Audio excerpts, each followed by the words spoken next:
Fun Ideas Productions presents the Fun Ideas Podcast. This is the Slow Poisoner. I come to you from the future with these words of warning. It's a hot horror planet. It's a hot horror planet. It's a hot horror planet. It's a hot horror planet. Living in science fiction. Past the point of no returning. We got high on gasoline. And we blew the scene. Hi, this is Mark Arnold, and welcome to Fun Ideas Podcast number 83. This episode is sponsored by the fine folks at Lee's Comics. Attention comic book fans, Lee's Comics of Mountain View, California has closed. But here's the good news. Lee's Comics eBay store is still going strong with over 10,000 vintage comics, the majority of which are now on sale for half off. Choose from Lee's huge stock of golden, silver, bronze, and modern age comics, and specializing in Silver Age Marvel titles. You can count on friendly service, accurate grading, and quick, secure shipping backed by a money-back guarantee. To check out Lee's eBay store, go to eBay. Click Advanced Search to the left of the search bar, scroll down to Sellers, and enter Lee's Comics Inc., period. That's LeeScomics Inc., period. Don't forget the period. Lee's Comics is shipping daily with no delays. New items daily.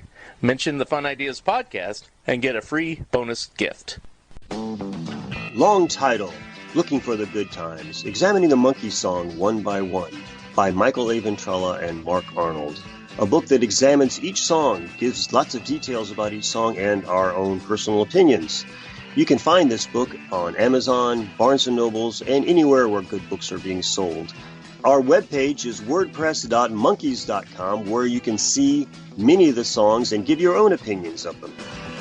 And we will be discussing this more on Zilch. Hey Michael, it says here we've written another book about the monkeys. Wasn't the first one enough? Not at all, Mark.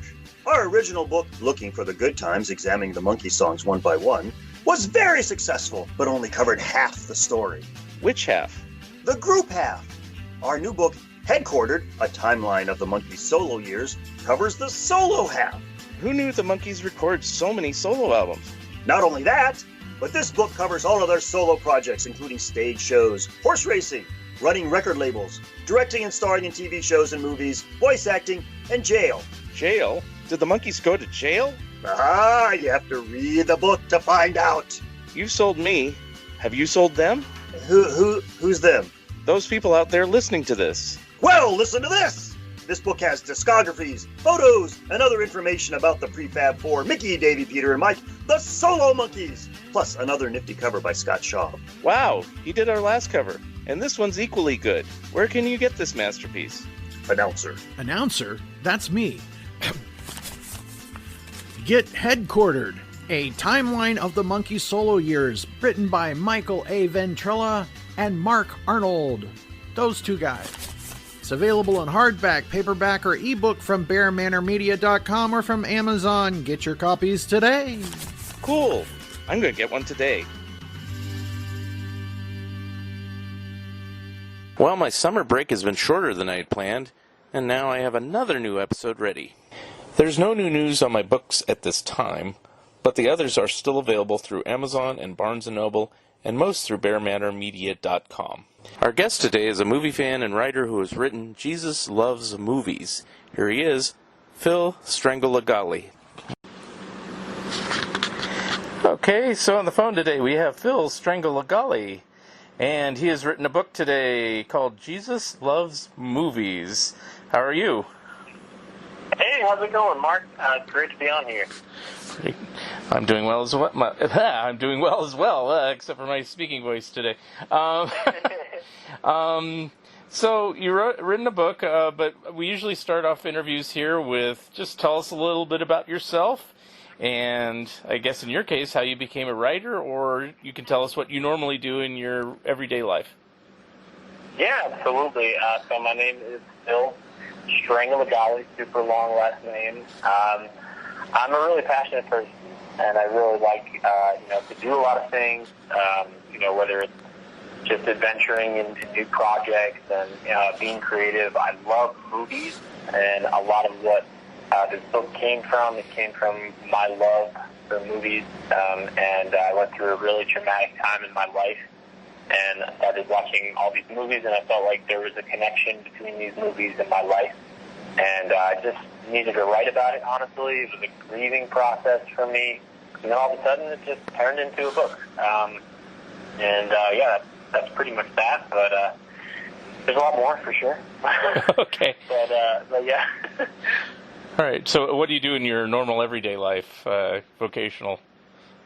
Yeah, I do a lot of fun stuff. I teach, I coach. I did work at a restaurant for a little bit. I also stream on Twitch, which I got a fun community there. They're a lot of fun. So I like doing all that stuff. All right, very good.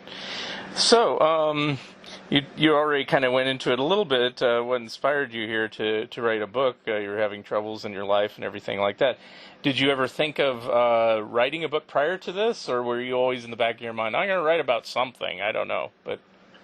Never. I mean, if you were to say, hey, you're going to write a book or like something like that, I would probably laugh at you. I mean, I wasn't even considered a writer by any means, in high school, middle school. I mean, it was something that I did sort of as like escapism from my daily life, whether it was middle school or high school, locking myself in my room and just writing. But I wasn't necessarily a good writer. I didn't, necessarily thrive in school or anything like that, but I clinged to words.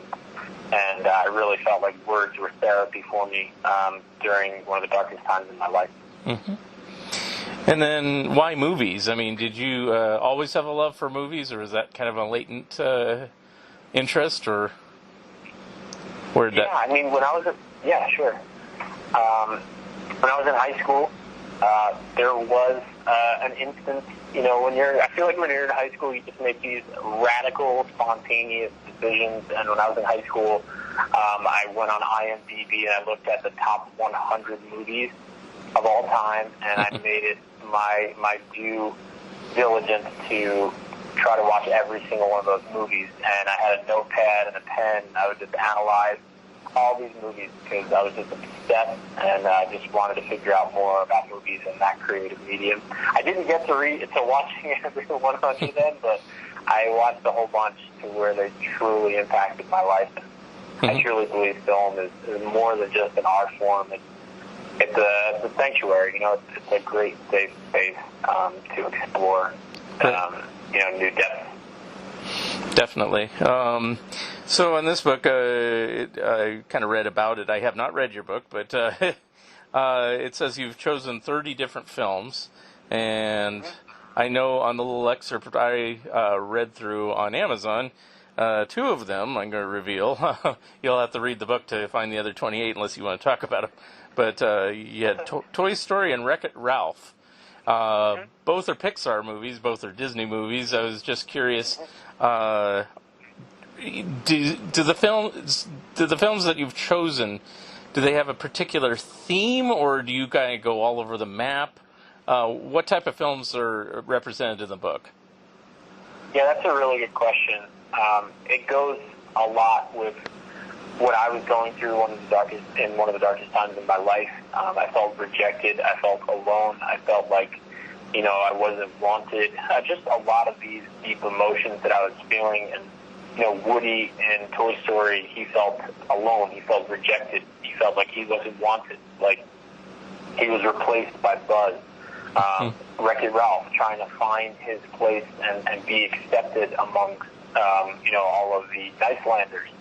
And he tried to figure out why he was always breaking things and figuring out his way in the midst of where he was. And so there are a lot of those elements, and it's just really, especially, I mean, Ralph and Penelope's relationship is really dear to me, and it's really special to me. All these movies I wrote about.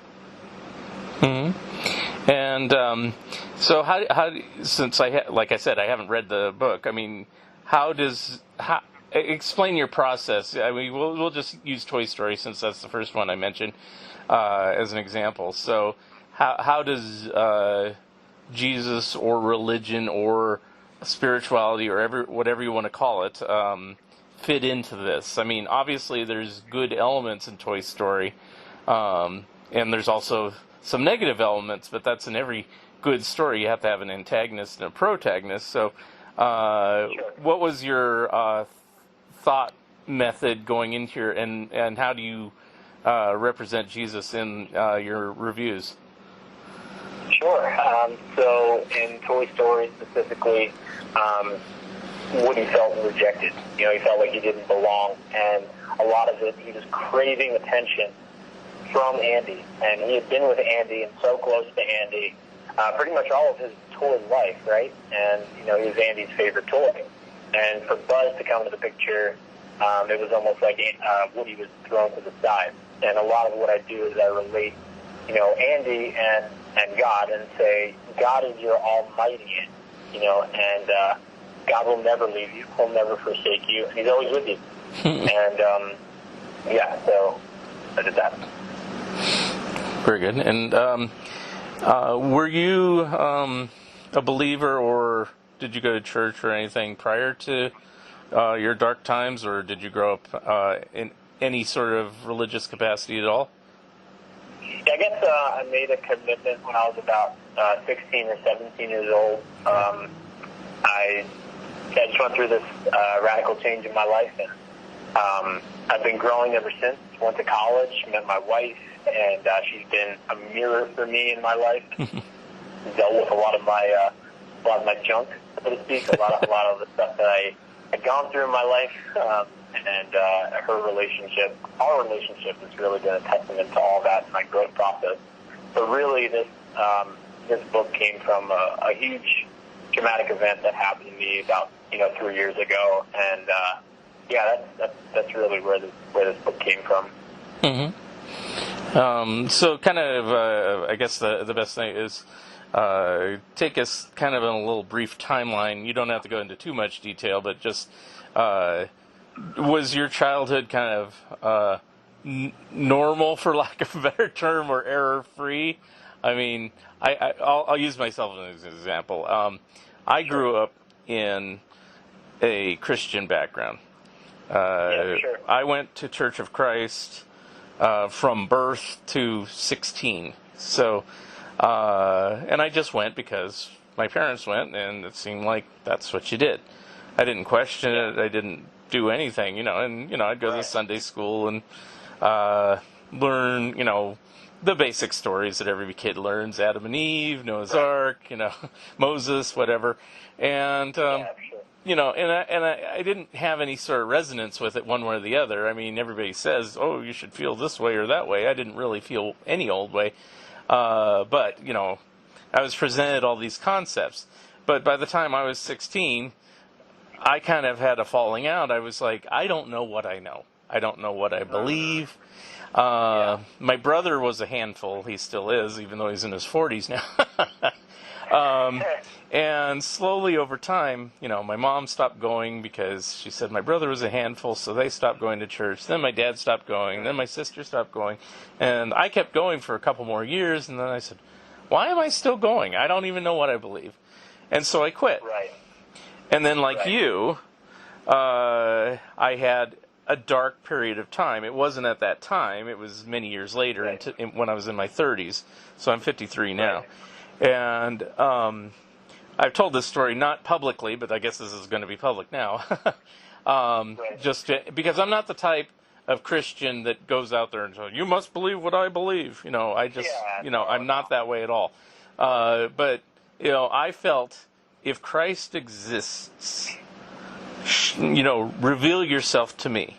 Now, a lot of people say, when I tell this story, they go, well, why do you go to church? Why do you do this? Why do you do, you know, they say, oh, you wanted him to show up, and he did. And I go, no, I actually didn't want him to show up.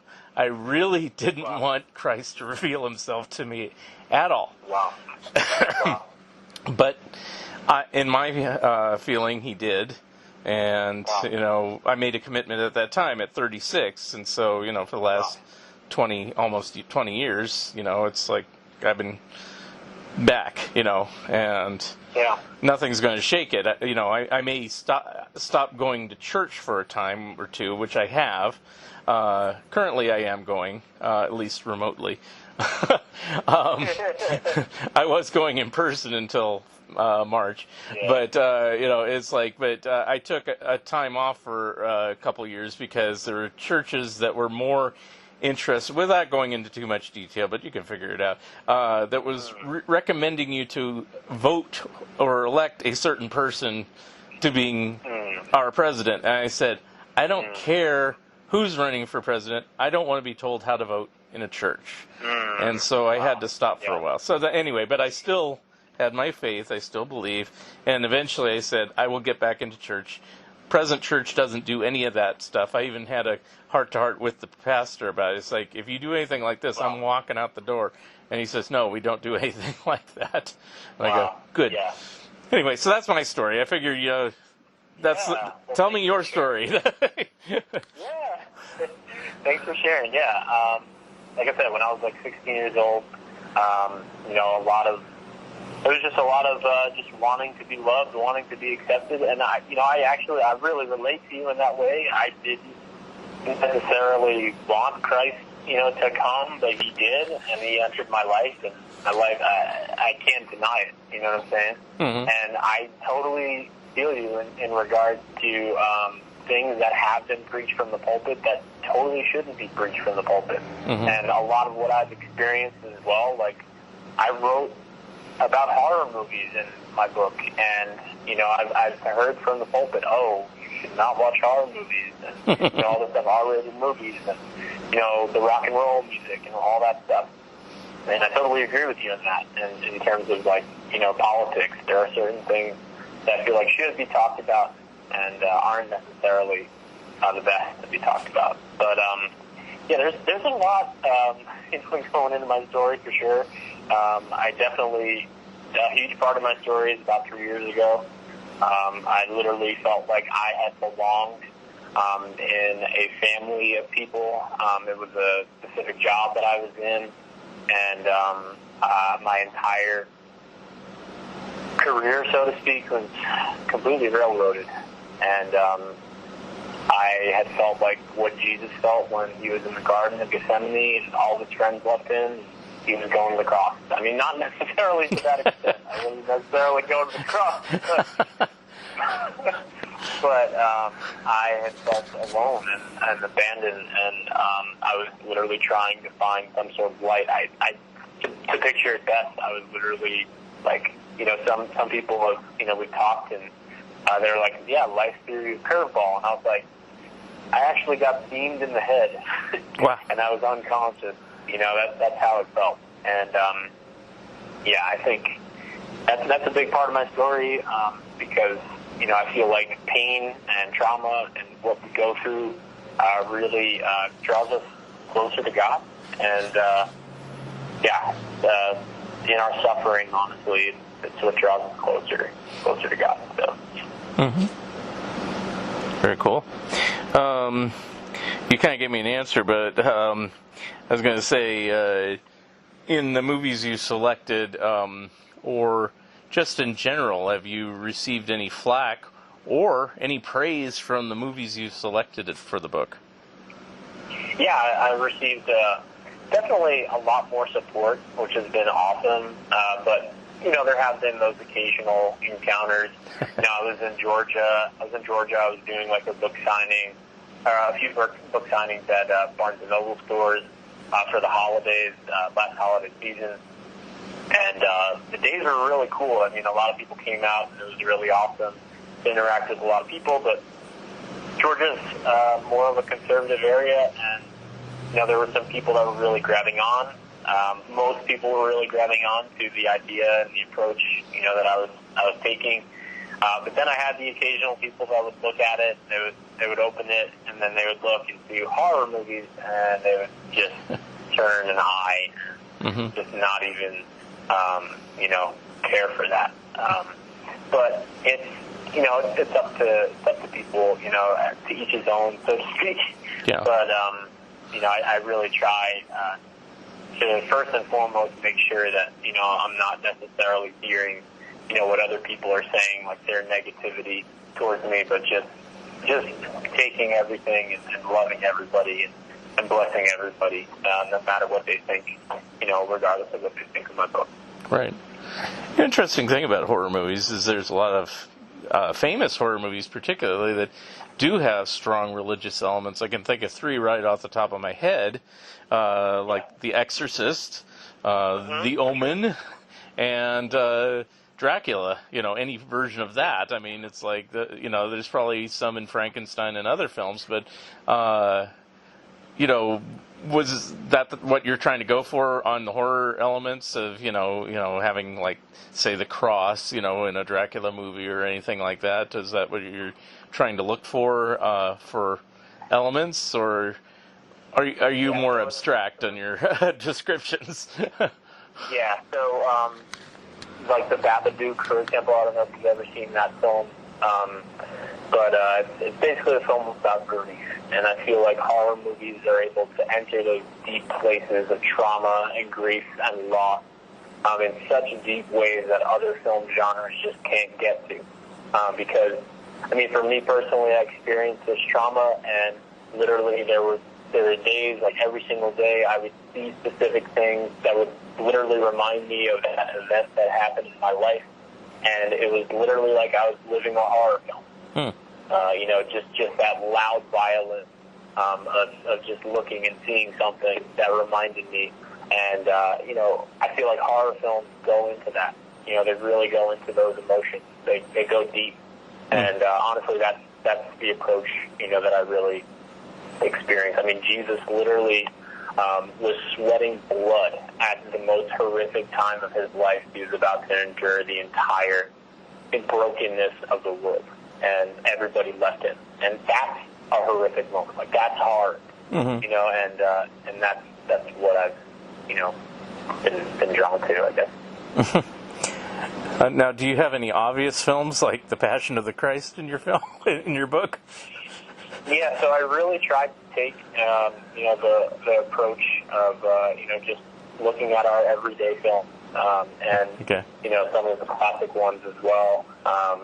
But not necessarily taking that route of a film that tried to be preachy or tried to, initiate any sort of that conversation. But it was just movies that we love, and honestly, movies that really helped me out during this really dark time. Mm-hmm. Now, did you have trouble whittling it down to 30 films, or was 30 always kind of like a goal? I say, yeah, that's about the right amount. I had a couple extra in mind, but honestly, these were the films that really, really touched me during this time. There are films that, like, literally, they give you the message and it's right there, and you don't really need to analyze it. You don't really need to critique it because the message is right there, right in front of you.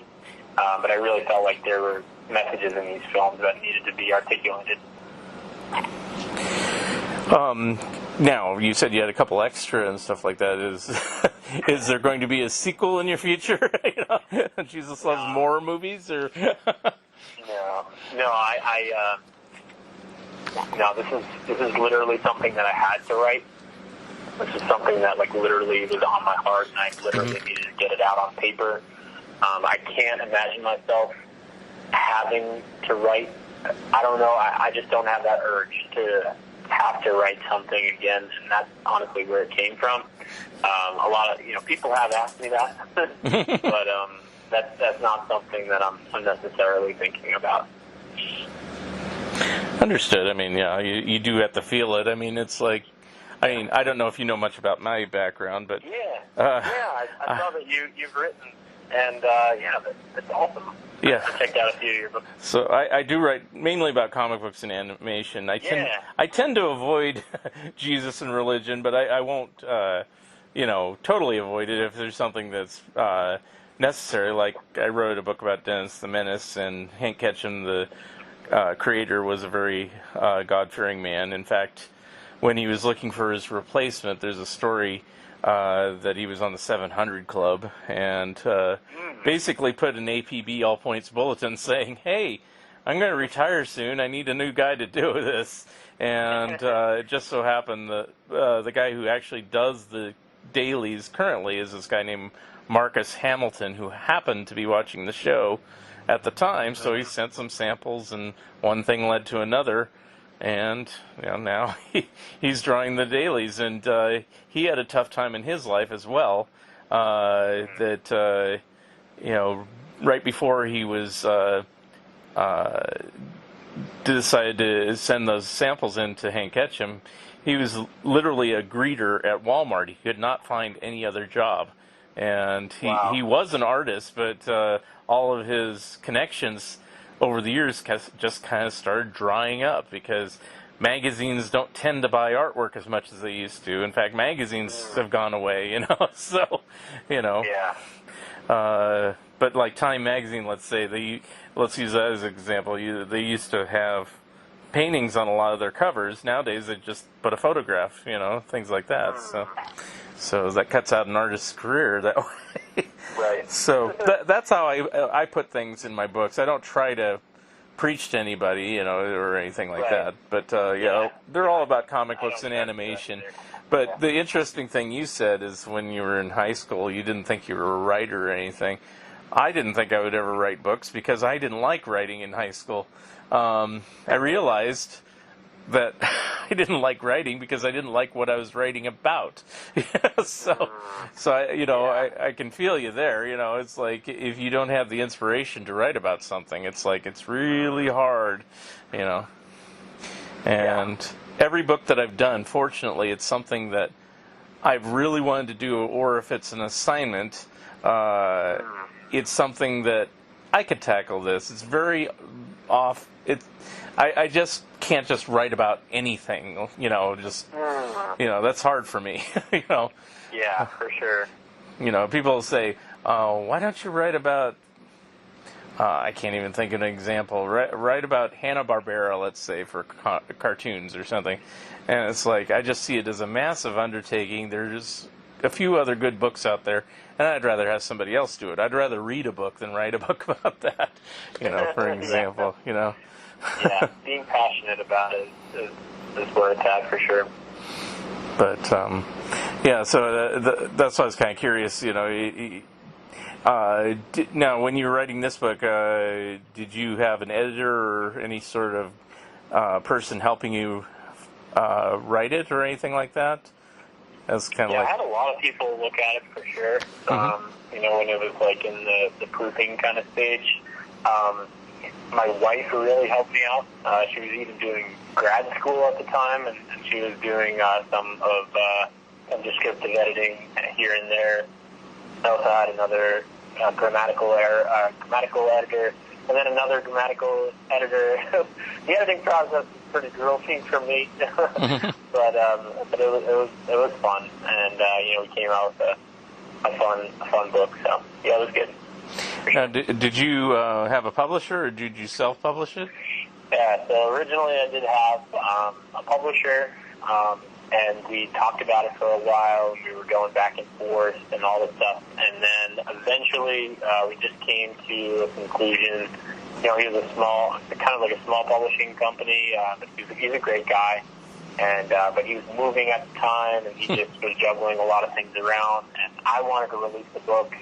And it was just a lot we were talking about and going back and forth on. And eventually, it was just all the rights were given to me, and I released it independently. So, very cool. But yeah, a couple of my books are self-published. I was just kind of curious. So. Yeah. Did you format your own book and typeset and everything, or did you have people assist you with that? Yeah, so his company pretty much handles a lot of that. So yeah.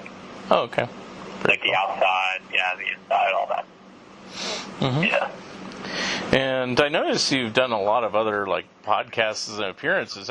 So how long has this book been out? A couple years or something like that? Yeah, October 26, 2018 is when it came out. Okay. So it's been out for a year and a half, so to speak.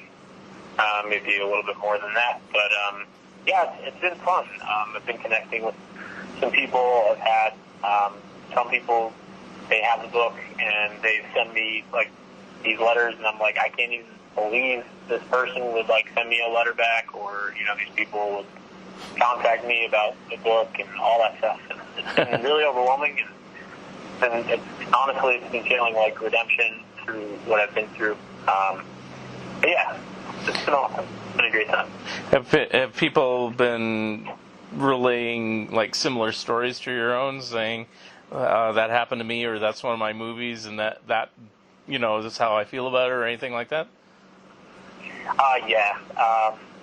I had this one guy. He had emailed me, and he had said that he really related to horror movies, and he kind of felt like there weren't many people in his community that were relating to horror movies, but it really encouraged him when he read my book, and he saw that. So that was really cool. That was really rewarding. That's very cool. Now, do you have a favorite genre? We keep talking about horror, but is that your favorite movie genre? Oh, okay. And go ahead. Yeah, I would say that horror is one of my favorite genres, but I really, as of late, because there hasn't been much, there's a lot of stay-at-home time, I've been watching a lot of action movies and sort of crime-related, thrillers, and, all those types of films. Mm-hmm. And do you have... well, let me ask this. This is kind of interesting. It's like, do the films that you have in the book, do they correlate with being your favorite films of all time, or are they more representational of what you were going through? Yeah, they're more representational of what I was going through, but there are films in the book that I'm utterly in love with, and yeah, like there are films that literally that touch me deep down in my core. That I'm really, really passionate about, for sure. Mm-hmm. Do you have a favorite of all time film? Oh my goodness. Yeah, that's always a tough question. It depends on the mood. It depends on all that stuff. I really, I like an underrated film. It's called Real Steel. It's a boxing robot movie with Hugh Jackman. I know a lot of people are like, oh, you like that movie? And I'm like, yeah, I really do, because it's just awesome. It just speaks to me. I have a thing with like father-son movies. It's just amazing. But yeah. That's cool.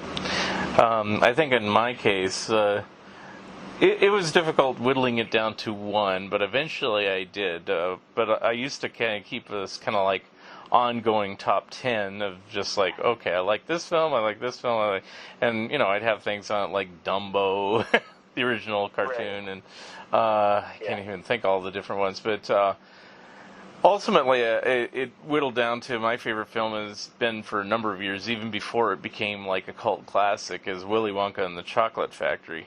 Oh, sure. Now, I don't know if that's in your book, but if it is, I'm there. But it's not really for any sort of religious reasons, but there is, a definite battle of good and evil in that film. It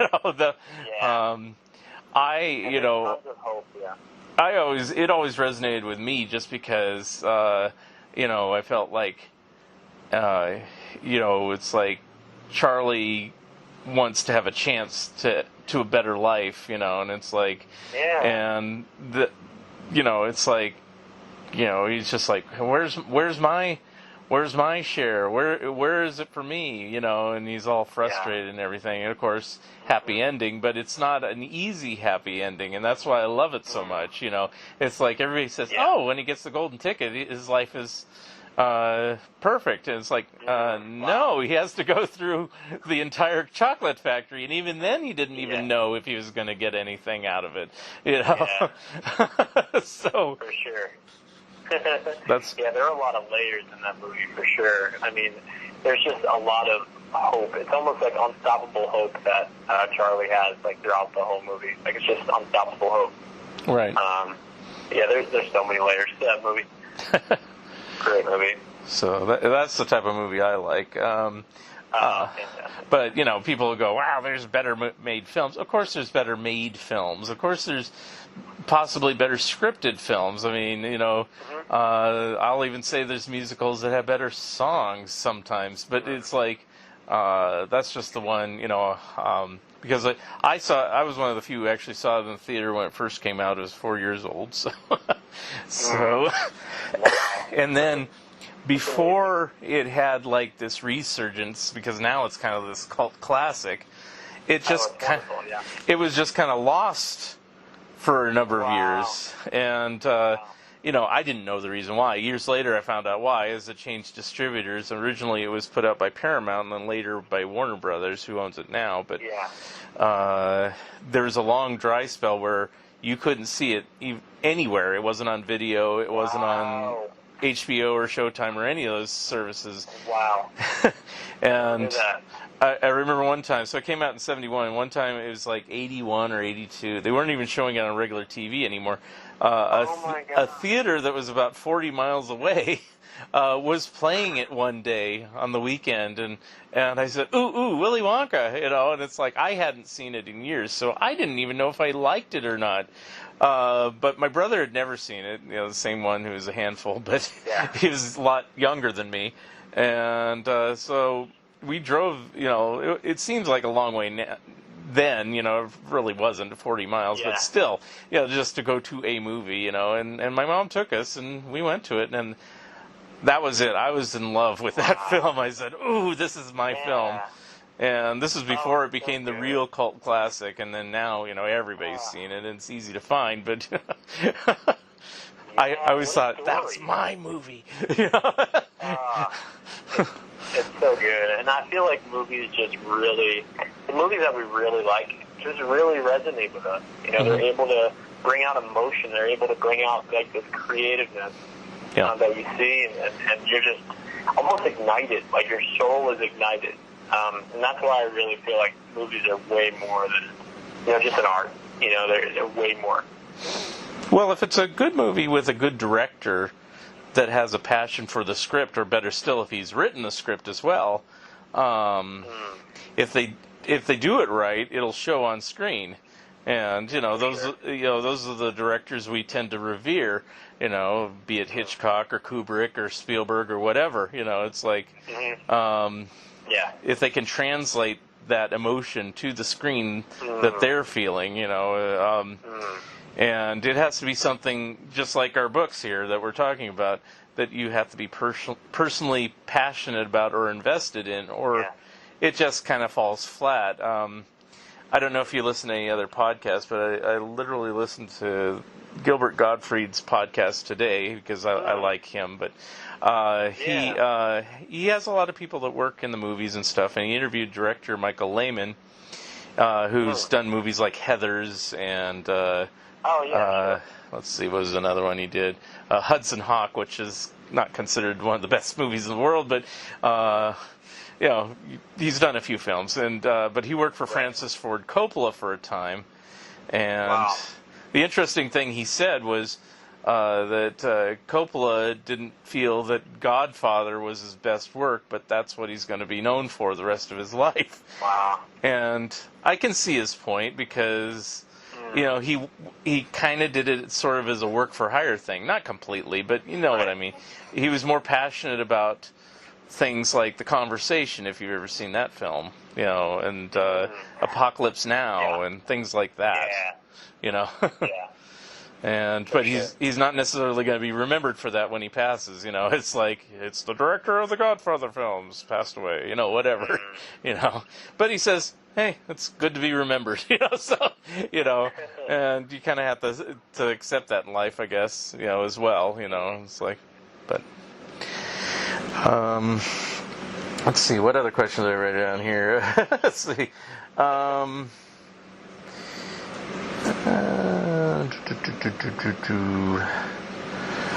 So, I don't know, any other stories you want to reveal about either the process of putting the book together or the reception it's received in the past few years? Sure. I mean, it's just been overwhelming. You know, I've always looked at it, and I was just like, all right, this is my heart on paper, and if it impacts one person, then it's done its mission. And the fact that it impacted more than one person, I'm just like floored. And it's been honestly really crazy to see the people and to see just how it's been received and how people have been impacted by it.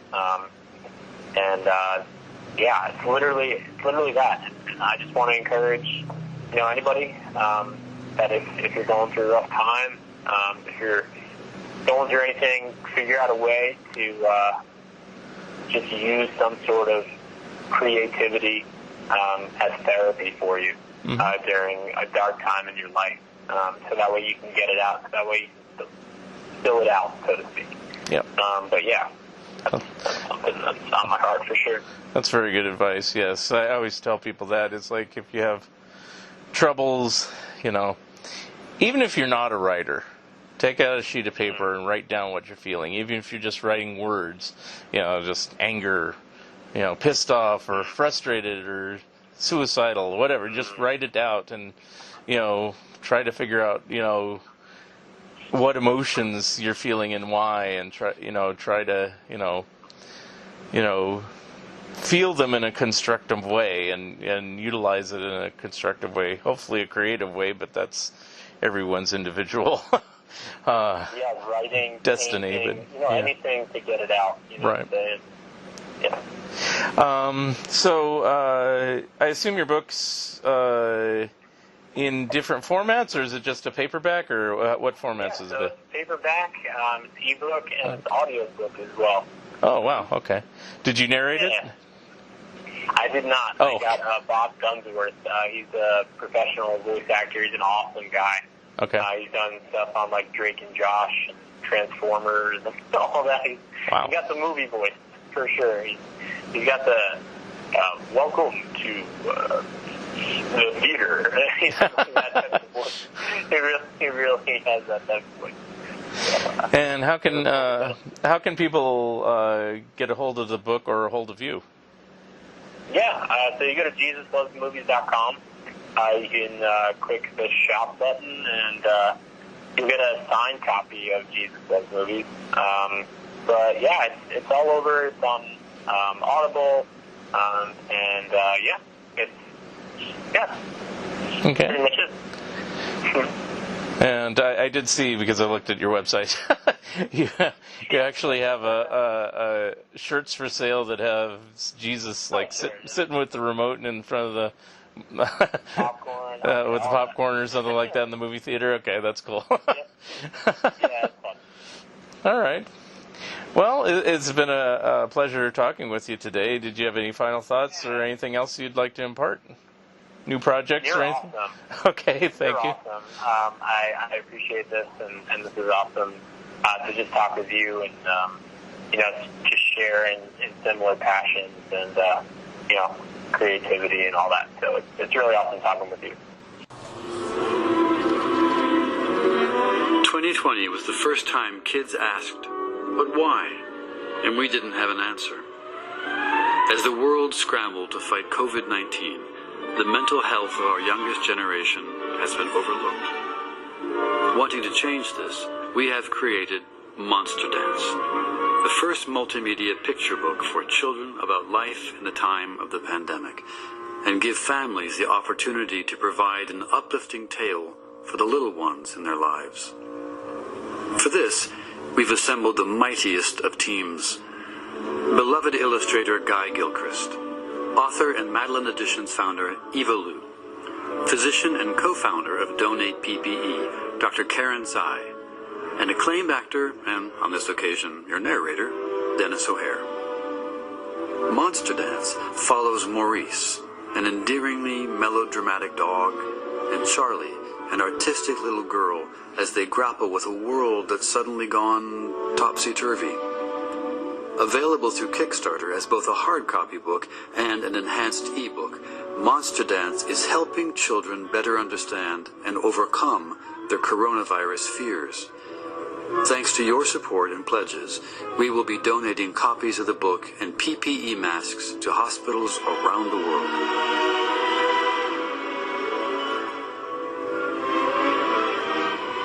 Thank you for listening, and thank you, Phil Strangolagalli, for being my special guest. Episode number 84 will be coming soon. If you would like to comment and or be a guest on this podcast, please drop me a line at funideas.mark@gmail.com. Become a Patreon of Mark Arnold and Fun Ideas Productions.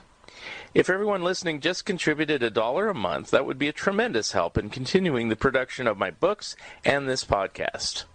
Also, subscribe to my YouTube channel. The opening and closing music for the Fun Ideas podcast is provided courtesy of Andrew the Slow Poisoner Goldfarb and is used with permission.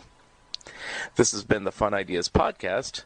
This is Mark Arnold speaking. This episode is copyright 2020, Fun Ideas Productions. Thank you, and good night. Headed home to a cardboard hut with duct tape doors. At the price I'm paying, be glad it isn't yours. Now get up, Crab Mountain, get up. Crab Mountain, get up. Crab Mountain, get up. Crab Mountain, get up. Crab Mountain, get up. Crab Mountain, get up. That mountain of crab. And don't fall back. Don't fall back.